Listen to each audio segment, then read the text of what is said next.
Hello. It is my great pleasure to introduce our closing keynote speaker for the festival, Trisha Greenhalgh.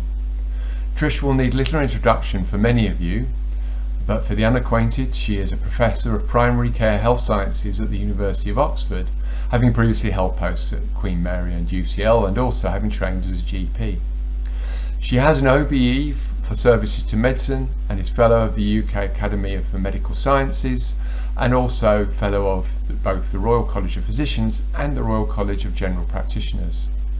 Trish is a prolific author with over 400 peer-reviewed publications, with 35 being published in 2021 alone, which I make just shy of one a week. She has been particularly active during the COVID pandemic, bringing her interdisciplinary lens to bear on topics including the remote assessment of patients, the science and anthropology of face coverings, and decision-making in conditions of uncertainty.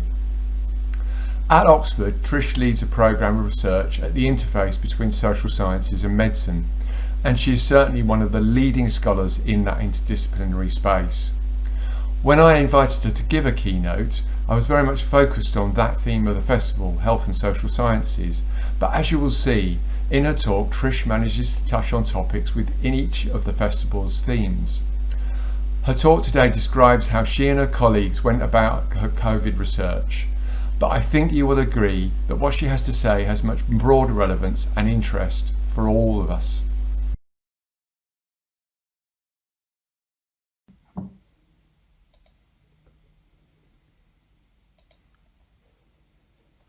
Well, hello, I'm Trisha Greenhalgh from the University of Oxford. It's a great pleasure to have been invited to give this talk on at the National Centre for Social Research Methods eFestival. And the title of the talk, as you know from your programme, is Small Data and Big Data in the Waves of the Pandemic, Building the Boat as We Sailed It. And I've got this metaphor of building the boat as we sailed it from the philosopher Otto Neurath, who of course was part of the Vienna Circle. And he said, we're like sailors who have to rebuild their ship on the open sea without ever being able to dismantle it in dry dock and reconstruct it from the best components. Well, that was in a completely different context of philosophical reasoning, but I still think the metaphor's relevant. And here we are building the boat as we sailed it. This is a sort of a timeline of what happened from the beginning of the pandemic, or at least from about the beginning of February 2020, for one particular research project that I was involved in, remote COVID assessment in primary care, or RECAP. And you can see that for very good reasons, we were implementing remote COVID assessment in primary care from February 2020. We didn't get round to formulating our research question until after we'd started implementing this intervention. We were collecting data way before we started refining our question. We were analysing data before we wrote the grant application. And we were also writing papers before we'd formulated the question. In other words, everything was happening backwards. The official funding period for the grant that we got is just coming to an end in a couple of months' time. The official funding period didn't start till July 2020, which was way too late because we needed to act immediately because of the pressures of the pandemic. Let's go back to February 2020. Do you remember these slogans, stay home, protect the NHS, save lives? We got them from the television, didn't we, every day? This was a new illness. It didn't have a name yet, and it was initially characterised as a viral pneumonia, sort of acute respiratory distress syndrome. And what we had as GPs were many, many patients, dozens, sometimes hundreds of patients phoning up the practice with respiratory symptom, with things like a cough, breathlessness, wheeze, fever. And the clinicians among you will know those are not particularly discriminating symptoms. You know, you get them when you've got a cold, for example. There was also a rapid switch to remote by default GP consultations. You had to really make the case if you wanted to be seen face to face.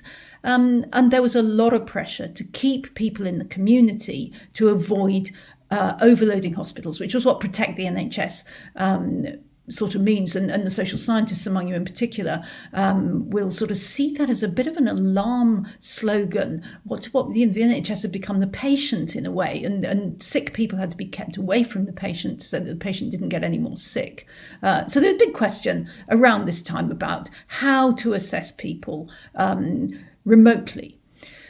Now, let's go back to 11th of March 2020. I remember it well. It's my birthday, and it's also the day that the pandemic was declared. And on that day, here's just one example headline. This was from the Daily Express, but all the newspapers had it. The patients were told the doctor will see you now, but only by video. And in fact, what the data shows is they didn't see people by video. They used the telephone. So the sort of whiz bang idea that this was all going to happen through this futuristic video consultation. In fact, the vast majority, something like 99% of these consultations were happening by telephone.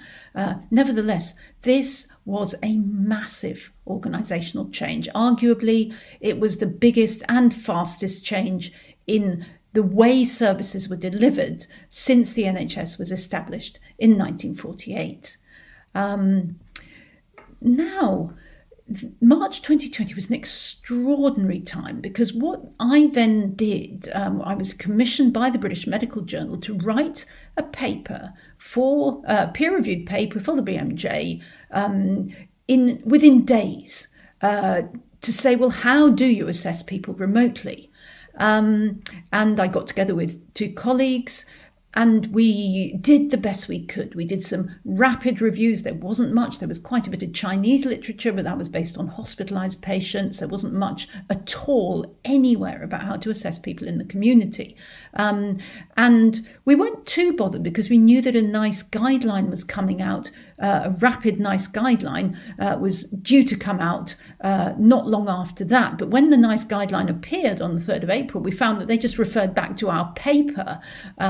So suddenly, having pulled this together, for that particular aspect of care, we were the NICE guideline. Now, why didn't we wait until we'd done some proper research? Well, you can see in the graph here, we had 250,000 accesses of the full text paper on how to do a remote assessment in primary care in March and the beginning of April. In other words, in the 5 weeks, the end of March and the whole of April, in that 5 weeks, 250,000 people, probably mostly GPs, were looking at that and saying, oh, well, at least I've got something to go on with assessing this new disease. Now let's just map that to a timeline here, and the histogram here shows deaths per day. And you can see right at the beginning of March 2020, people were starting to die. There were probably a lot of deaths that happened, but that didn't get included in the official statistics. But you can see that remote by default, there's the 11th of March again. There weren't many deaths, but very, very soon they rose very quickly. And our BMJ paper was published as people were realizing this was the real McCoy, this pandemic. This was going to kill a lot of people, and we really needed to do something. So at that time, the UK had very high and rising death rates from COVID. Hospital mortality rate, as this newspaper clipping just shows, was very variable. And that's an important point. Up to 1/3 of patients being admitted to hospital died. And that was probably due to late referral from primary care. It's probably due to GPs wanting to, quote, protect the NHS, unquote, by not sending in people that they didn't think were too ill. So we've now got an issue here that, in a way, the wrong people are getting to hospital, or not enough people are getting to hospital. But we can't send everyone to hospital because we're supposed to be protecting the NHS. So thus was born the Remote by Default 1 study. We got money from the UKRI COVID-19 Emergency Fund, and one of the work packages here was how can we best assess and manage acute COVID in the community using mostly remote assessment, and that meant mostly telephone assessment. So what we were trying to do was develop and validate some kind of severity score, a list of questions you could ask the patients. Maybe you could get them to take their pulse or something like that, to be used in the remote setting. Now, right at the beginning, this will turn into a social science presentation in a minute, by the way, don't worry, I'm not going to get too clinical. Right at the beginning, people were sort of trying to come up with kind of semi-quantitative scores, the most controversial of which was the Roth score, where you got the patient to take a breath and then see how far they could count, 1, 2, 3, 4, 5, 6, 7, 8, 9, 10, etc. And the higher you got, the less breathless you were deemed to be. And so it was seen as, because it had numbers in it and you were measuring it in seconds, that it would be more accurate than anything qualitative. In fact, people started dying when GPs used the Roth score over the phone. So we quickly put out some rapid reviews saying, please don't use it. People also talking about getting a pulse oximeter. The problem with that was that there was a world shortage of pulse oximeters. Nobody in the UK made them. They were being imported from places like Taiwan. And then we didn't know about the quality control of those instruments. So pulse oximeters now, you can just get one from Amazon, but you certainly couldn't then. And then there was this News 2 score, which was a score that is used quite widely in the accident and emergency department, but basically it sort of adds up things like your respiratory rate and your pulse and your temperature, and it's what I call a pre-mortuary score, because it really just picks up that you are very, very ill, and the News 2 score remains normal till about 12 hours before you die, and then goes very abnormal. So it's not really much use for a telephone assessment of someone with COVID. The other thing is it needs kit, it needs a blood pressure machine, and it needs someone who can take the pulse and a thermometer and all that kind of thing. So these weren't terribly useful. Now, for some social sciencey kind of stuff, I had a GP trainee who was based in one of the earliest places to get a kind of surge of COVID. She was based in Haringey in North London. And she said to me on a Tuesday, she said it was a busy Monday yesterday. I took over 100 phone calls as duty doctor. By the end of the day, I could diagnose it over the phone. So this is this new disease. We've never seen it before, but you talk to 100 people who've got it. And by the end of the day, you're quite confident to diagnose it over the phone. So I was interested in this. It's all about clinical acumen. I said, how? And she said, all sorts of things, but mainly, I think, from the quality of the cough. She's sort of reflecting at that point. And I thought, let's do some online interviews, online focus groups, get GPs and advanced nurse practitioners to talk about how they diagnose and assess people with possible COVID. And let's do the same for some patients, so that tap into that intuition and clinical wisdom. So here's the design of the study. What we wanted to do was develop items for a score for people with COVID who needed what we call escalation to the next level of care. They need you to send them somewhere, either hospital or hot hub. We didn't really mind. So we did some rapid systematic reviews, as I've said. We did some online focus groups. We did narrative interviews with patients. And then we did an online Delphi panel. And I literally did all of this without leaving the room that I'm in now, which is my living room, and obviously working with a much wider team. But this was when everyone was in lockdown. So here's just a snippet of data from a patient interview. And this person is actually an allied health professional. I think she was a physio or an occupational therapist, something like that. And she said, one day I had blue fingernails. I mean, I had real proper cyanosis on all my fingernails. And I phoned the GP, and the GP answer phone said, if you've got any of the signs of COVID, ring 111. So I rang 111. I was put on hold. And after over an hour and 20 minutes, and nobody answered, I put the phone down. So this was the level of stress and under capacity that the NHS was experiencing at that point. So what do you do when someone is this sick? She's got cyanosis. Here's some free text comments which people sent in during the Delphi panel. Now, the Delphi panel had patients and clinicians, but these are quotes from clinicians. This is about how do you assess shortness of breath. And you can see, I'll just read the first one. Over the phone, I generally ask if they have stairs, and if so, can they climb stairs as normal, or do they have to stop at the top or stop halfway, or after how many steps? And if they don't have stairs, I ask how far can they walk without stopping. But this person says stairs is a really good differentiator. So here's someone who's getting a little story of people's functional performance and has found that stairs is a good one. And then in the second quote, this clinician is saying, in practice, we've noticed that patients are not articulating their breathlessness well. Now, this was substantiated by other research and also by other data that we collected, that you can have someone who was actually quite hypoxic, short of breath, but they didn't feel short of breath. And this turned out to be an interesting characteristic of COVID-19. So again, this person in the second quote is talking about asking them about their activities of daily living, hoovering. It's all about changes to their usual activity. You might not feel breathless, but if the doctor asks you, can you still do the hoovering? Oh, you couldn't. So this is beginning to be interesting qualitative data. So what we did with this data is we generated some fictional vignettes which sort of built up all those qualitative themes into little stories. And I won't read this, but you can see we've made a lady of South Asian ethnicity. She's had a cough and temperature. You've got the problem that there's no common language. She's going through her daughter-in-law to tell you these things. So you've got that language barrier to kind of struggle with. She claims to be not short of breath, but is that something you can hang your hat on, etc., etc. So we plant these various themes in the story and we get the focus group to discuss them.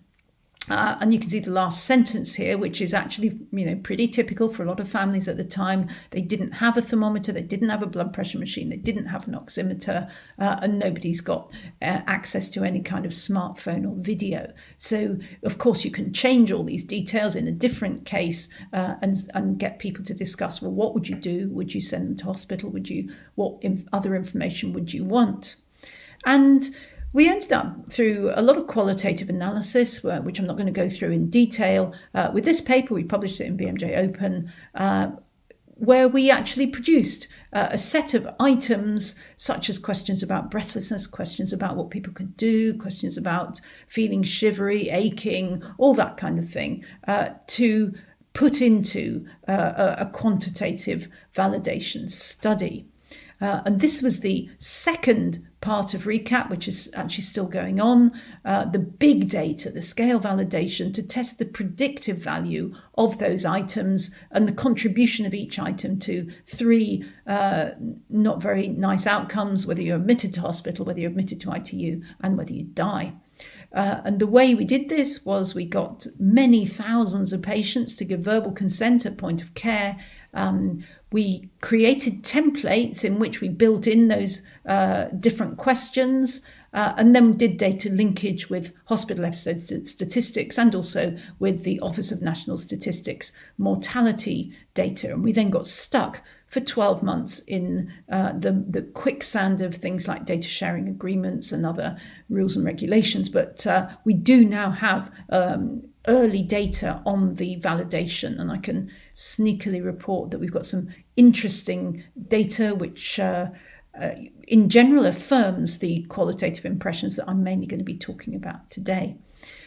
So we published a number of papers, and I'm putting the impact factors of these journals in, not to brag about where we published, but to just flag up that the where we were publishing was generally considered by the medical community to be sort of second-rate journals of BMC Health Services Research. We published in a trade journal for doctors. The Clinical Medicine Journal used to be the Journal of the Royal College of Physicians. So stuff that doctors read, but these were not high-level academic journals. And then one paper in Social Science Journal, actually we published one around long COVID, because the patients we talked to at the beginning, actually many of them were still unwell, and so we went back and heard their longer stories. So we did get a few sociological papers out of this. But there is now a major quantitative paper being written up, which will go to somewhere like the BMJ or the Lancet with the sort of big impact factor because it's got more numbers in it. Now, I want to now reflect on that whole pile of work which is still going on and shift gear a bit because actually this conference is about methodologies. And I want to ask a question now about where our work was situated ontologically, epistemologically. We're no longer in the wave one or wave two of the pandemic. Did we know where we were going? Could we have defended it? And I'm going to draw on these two papers, one by Joan Eakin called Educating Critical Qualitative Health Researchers in the Land of the Randomised Controlled Trial. And the second one, again, you may be familiar with this one, from the Wilson Centre, people in Canada, around interdisciplinary promises versus practices in medicine, the decoupled experiences of social sciences and humanities scholars. So this is about doing social science research, qualitative research, highly applied research in faculties and departments where the kind of main dish is usually the randomised trial. And in this social science and medicine paper by Albert and colleagues, the argument is that social scientists in a medical faculty have to produce a dual stream of outputs. They have to produce outputs for their medical colleagues who typically value objectivity over reflexivity, method over theory, quantitative over qualitative, large over small sample sizes, and empirical studies over thought pieces. So I should think many of you listening today have had to kind of shape your work to fit into that box. But then you've also got to produce outputs for your social scientist peers who view research as inevitably perspectival. You've got to explain where you're coming from. They generally prefer depth over breadth, and they're rarely interested in a dump of data that isn't adequately theorized. So you've got to have that sort of schizophrenic approach. And certainly I've lived and breathed this duality in my clinical career. And I say that as someone who trained initially as a social scientist and then got a degree in medicine. Joan Eakin's paper, I think, is fantastic, and I would encourage you all to take a look at it, because what she does here is she analyses what she calls the transgressive space of critical social science within healthcare. And she has problems, as she reflects on a career working in the land of the RCT. She says clinical qualitative researchers often suffer from a deficit of concepts or theory to draw on when analysing qualitative material.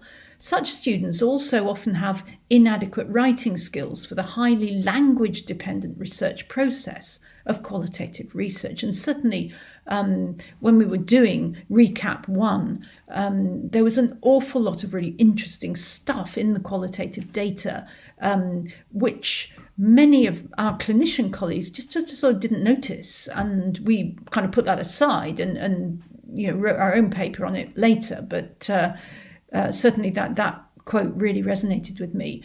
Joan Eakin lists a number of survival skills which we should be teaching our social scientists, including, she says, how to adapt their methodology to subvert, circumvent, or appease the expectations of non-qualitative gatekeepers, such as supervisory committees, funders, journal reviewers, without violating a project's philosophical integrity and interpretive potential. And I suspect many of you listening have got that T-shirt too. So do dig out that paper by Joan Eakin. It's just a fantastic read.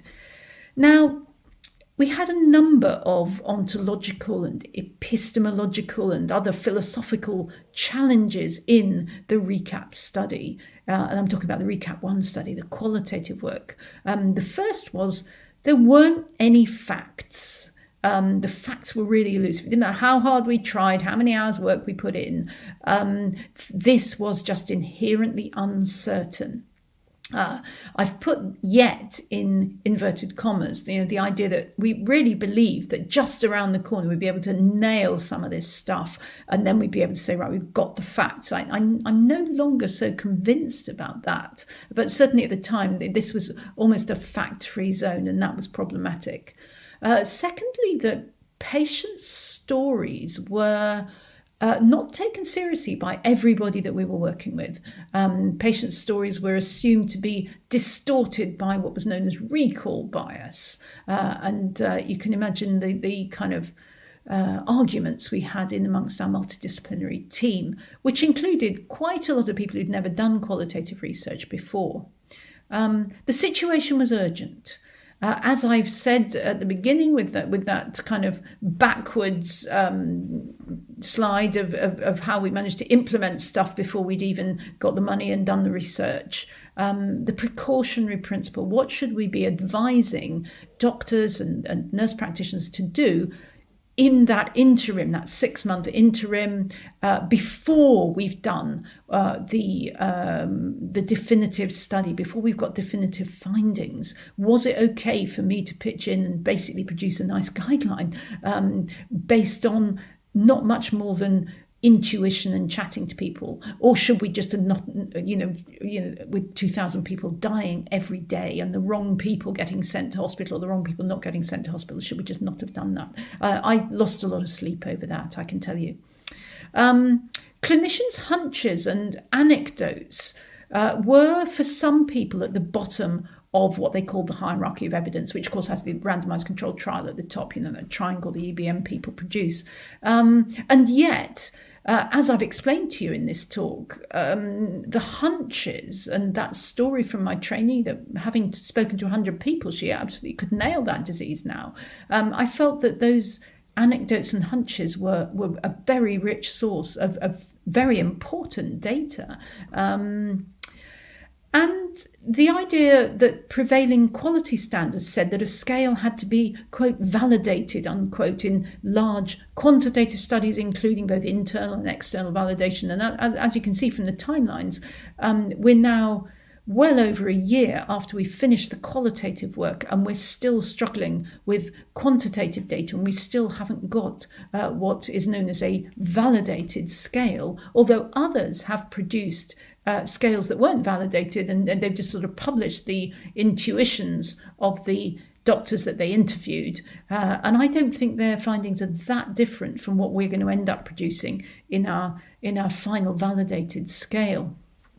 Well, let me move to a completely different topic now, but it's going to be related. I was greatly inspired to learn a few months ago about Jane Addams. She was one of the early pragmatists. She was a social reformer in America.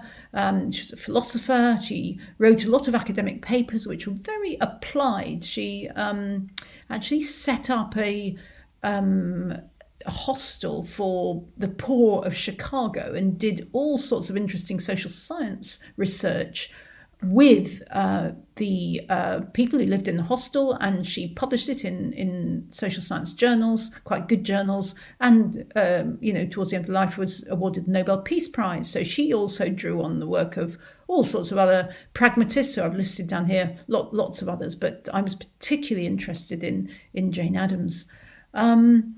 And based on the work of the American pragmatists, some people have pulled out some key principles of pragmatist research, because I think that's what we've been doing, is pragmatist research. And these principles really mapped so strongly onto my experience of the recap study. In fact, I nearly called this talk Pragmatist Approaches, and then I liked the boat analogy, so I changed it. So the first pragmatist principle is science is fallible, that proof and hard definitive truth is always going to elude us. So the precautionary principle is not only okay, but it's the only way you're going to make progress in complex and uncertain and urgent situations, particularly pandemics, for example. The second pragmatist principle is that ideas and actions are very closely linked. That's what they call instrumentalism. In other words, if you've got ideas about how to make the world better, you've really got to be putting those ideas into action, and not telling people to, sit at home and wait while you are working on those ideas. That a belief, for example, say the pragmatist, is something that you are prepared to act on. And so the fact that I had hunches at the beginning, having talked to a lot of GPs, nurse practitioners, paramedics, those hunches were something that I was prepared to act on. Pragmatism gives us a philosophical and a theoretical justification for that approach. The third pragmatist principle is that we need to look at problems in multiple ways. We need epistemological pluralism, and we also need moral pluralism. That we look at a problem and say, well, the utilitarians would say this, and the deontologists would say that, and the virtue theorists would say that. But also, we did and should indeed have done randomized controlled trials for some questions in the pandemic. For other questions, we needed to look at in-depth case studies. We needed to do qualitative work, etc., etc., etc. So pragmatism is absolutely up for that kind of pluralism. Fourthly, something called symbolic interactionism, which some of you will be very familiar with. Humans create shared symbolic meanings. The interpretation of reality comes through the symbolic meaning of particular objects or practices or words or phrases or something like that. And the obvious one here is the mask, which became a symbol of oppression in the West, but a symbol of freedom and social solidarity in the East. That's a bit of a sweeping statement, but you can see where I'm driving at. Vaccination is another very important and topical example of the symbolic meaning of something that for some people this is just what we need, and it's going to do all sorts of wonderful things to society. And with other groups, vaccination is a symbol of oppression and government overstepping its mark and all that kind of thing. And unless we engage with those symbolic meanings, we're never going to make progress in public health or social reform, etc.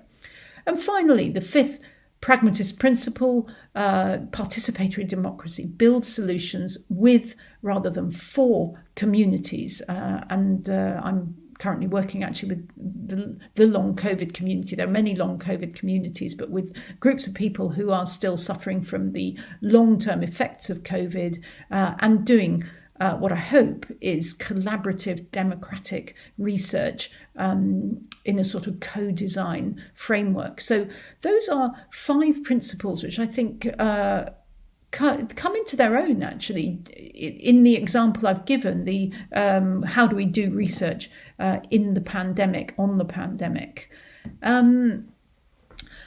I think this gives us a very interesting philosophical and methodological agenda. It underpins methodologies, for example, such as action research, community-based participatory research, that mishmash of stuff that's under the umbrella of mixed methods research. I put a toe in that water recently, realised it needed sorting out. Pragmatism is used quite a lot, actually, in things like climate change research that is complex and contested and looked at differently by different people and different groups. In pandemic public health policy making, I hope I've persuaded you of that in this lecture, and also a particular approach to evaluation called utilisation focused evaluation, which you may have heard of. It's a really great approach, actually. There's a website called Better Evaluation, which I'd encourage you to look at if you're doing evaluation. So that is the end of this talk. I hope to be joining you to answer some questions shortly.